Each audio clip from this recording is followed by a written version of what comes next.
ប្រវត្តិព្រះសិអាមេត្រីត្រាស់ដឹងក្នុងលោកដើម្បីបានคล้ายជាព្រះពុទ្ធមុននឹងបុគ្គលត្រូវបានព្យាករអំពីសំណាក់ព្រះសម្មាសម្ពុទ្ធលើកទី1ជាលក្ខណៈញ៉ាំងឲ្យคล้ายជានិយតពោធិសត្វបុគ្គលនោះត្រូវតែប្រកបដោយអង្គ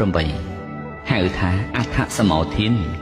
គឺការប្រជុំរួបរวมនៅធម៌ទាំង8ធម៌ទាំង8នេះចែកនៅក្នុងខត្តនិកាយពុទ្ធវង្សៈ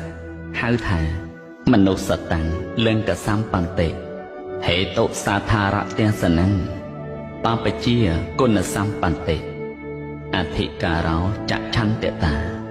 អដ្ឋធម្មសមោធិនីអភិនិហារោសមិច្ឆតិនិយតពោធិសត្វត្រូវសម្រេចដោយអភិនិហារប្រជុំដោយធម៌ទាំង8គឺ1ជាមនុស្សមិនមែនជាទេវតាឬព្រហ្ម2ដល់ព្រមដោយភេទគឺបុរស3ដល់ព្រមដោយហេតុដែលអាចសម្រេចអរហន្តបានក្នុងជាតិនេះគឺឧបនិស្ស័យសម្បត្តិ4បានជួបនិងថ្វាយបង្គំព្រះសម្មាសម្ពុទ្ធដោយផ្ទាល់គឺបានទទួលព្យាករអំពីព្រះអង្គ5បព្វជិជាតាបោះឬភិក្ខុសង្ឃ6ដល់ព្រមដោយគុណធម៌គឺបានសម្រេចនៅអភិញ្ញា7មានពោធិចិត្តដែលសន្សំរួចមកហើយ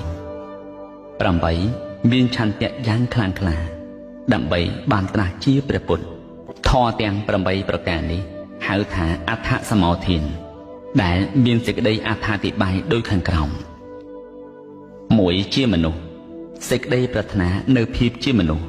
រមែងសម្រេចបានតែចំពោះបុគ្គលអ្នកប្រាថ្នានៅក្នុងអត្តភាពជាមនុស្សប៉ុណ្ណោះមិនមែននៅក្នុងកំណើតជាទេវតាព្រហ្មនិក្រុតជាដើមឡើយ2ជាអ្នកដល់ព្រមដោយភេទគឺបុរសដែលហៅថាប្រុសសេចក្តីប្រាថ្នារមែងបានសម្រេចតែចំពោះមនុស្សប្រុសតែម្យ៉ាងមិនបានសម្រេចចំពោះមនុស្សស្រីឬខ្ទួយមានភេទពីរឡើយ3ជាអ្នកដល់ព្រមដោយហេតុគឺសំដៅដល់ឧបនិស្ស័យសម្បត្តិសេចក្តីប្រាថ្នាសម្រេចដល់មនុស្សប្រុសដែលដល់ព្រមដោយហេតុនៃឧបនិស្ស័យមិនបានសម្រេចដល់អ្នកដែលគ្មានឧបនិស្ស័យឡើយ4ជាអ្នកបានជួបព្រះសម្មាសម្ពុទ្ធគឺជាអ្នកប្រាថ្នាស្ថិតនៅក្នុងចំពោះព្រះភ័ក្ត្រនៃព្រះសម្មាសម្ពុទ្ធដែលគង់ធរមាននៅផ្ទាល់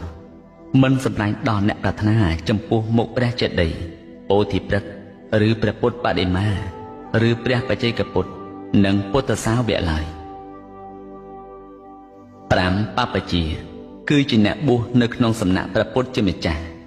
ឬជាតាបោះស្ថិតនៅក្នុងកម្មកិរិយាវិធីមិនសម្រេចដល់អ្នកស្ថិតនៅក្នុងភេទជាក្រហមទេ6ជាអ្នកមានគុណសម្បត្តិដល់ព្រមដោយគុណគឺជាអ្នកបានសម្រេចនៅអភិញ្ញា5គឺសេចក្តីដឹងយ៉ាងខ្ពស់ដែលកើតអំពីកម្លាំងនៃឈានមានអធិរិទ្ធសម្ដែងរិទ្ធបាន1ទើបប្រសោត្រជាទឹក1ចេតោបរិញ្ញាញាណៈចេះស្គាល់កំណត់ចិត្តរបស់អ្នកដទៃ1ពពេនិវិសានុសតិនឹករលឹកអំពីកំណត់រាប់កាប់ជាតិដឹងជាតិ1ទើបបច្ចៈខោភ្នែកទឹក1រួមទាំងអស់មកហៅថាអភិញ្ញា5និងសមាបត្តិ8មិនបានសម្រេច